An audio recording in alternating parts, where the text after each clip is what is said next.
ఒక క్వశ్చన్. నాకు పర్సనల్గా బిగ్ బాస్ షో అంటే చాలా ఇష్టం, చాలా మందికి లైఫ్ ఇచ్చింది, ఆ మాట నిజం. ఓకే, కానీ బిగ్ బాస్కి సొసైటీకి యూజ్ ఉన్న వాళ్ళే వస్తున్నారు బిగ్ బాస్కి కాదు. అసలు వీళ్ళకి బిగ్ బాస్కి వచ్చే అర్హత లేని వాళ్ళు కూడా వచ్చారు లాస్ట్ సీజన్లో తెలుసుకుంటే. ఎందుకు? వాళ్ళకి నెగిటివిటీ ఉంది, బ్యాడ్ కంటెంట్ ఉంది, అండ్ ఎక్స్పోజ్ చేశారు, అండ్ అసలు డిఫరెంట్ ఇల్లీగల్ అఫైర్స్ వాళ్ళని తీసుకొచ్చారు. రకరకాలుగా సొసైటీ వాళ్ళ నుంచి ఏం నేర్చుకుంటుంది అనే వాళ్ళని టీఆర్పీస్ కోసం తీసుకొచ్చారు. మరి వాళ్ళతో పోలిస్తే ఈ అబ్బాయి ఏది చేసినా నలుగురిని నవ్వించడానికి చేశారు.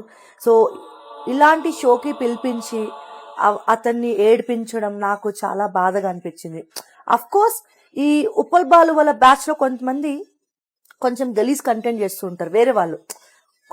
కొంతమంది మంచిగా ఉంటారు, కొంతమంది ఒకలాగా ఉంటాయి వాళ్ళ వీడియోస్. నాకు కూడా కొంచెం క్రింజ్గా అనిపిస్తుంటాయి టు బీ హానెస్ట్ మాట్లాడుకుంటే. కానీ అందరిలో కల్లా ఉప్పల్ బాలు అలా కాదు. ఉప్పల్ బాలు చాలా ఫన్నీగా నవ్వించుకోవడానికి చేస్తాడు. సో ఏదో ఇప్పుడు ఆడపిల్లలు ఎక్స్పోజ్ చేసి ఫేమస్ అయిపోతున్నారు, అలాగే తనకున్న దాంట్లో తను చేశాడు. తను ఫేమస్ అవ్వడానికి, తను బతకడానికి ఎలా వైరల్ అవ్వాలో తెలియక అలా అయ్యాడు. ఈ రోజుల్లో చాలా మంది సెలబ్రిటీస్గా పిలువబడి బిగ్ బాస్కి వచ్చిన వాళ్ళందరూ కూడా అందరూ టాలెంట్ ఉండి రాలేదు. ఇలా నానా కంటెంట్ చేసి నైట్కి నైట్ వైరల్ అయ్యి కేసులు అయ్యి, ఓకే, సో వాళ్ళకున్న బీభత్సమైన నెగిటివిటీ, అంటే వాళ్ళ కామెంట్లు బాక్సులు పగిలిపోయేంత నెగిటివిటీ ఉన్న వాళ్ళని బిగ్ బాస్ సీజన్ తీసుకొచ్చింది. అఫ్ కోర్స్ మంచి వాళ్ళని తీసుకొచ్చింది, మంచి వాళ్ళకి లైఫ్ కూడా ఇచ్చింది. ఇది కూడా హానెస్ట్గా ఒప్పుకోవాలి. చెడ్డ వాళ్ళని, చెత్త కంటెంట్ చేసిన వాళ్ళకి ఒక సింపతి బీజం చేసి వాళ్ళని ఎక్కడికో తీసుకెళ్తారు. అసలు వాళ్ళకి సెంటిమెంట్ అనేది వర్కౌట్ అవ్వదు. అలాంటి వాళ్ళని కష్టపడి ఎడిటింగ్ చేసి వాళ్ళకి ఒక ఏవీల మీద ఏవీలు వేసి వాళ్ళని ఫేమస్ చేస్తారు.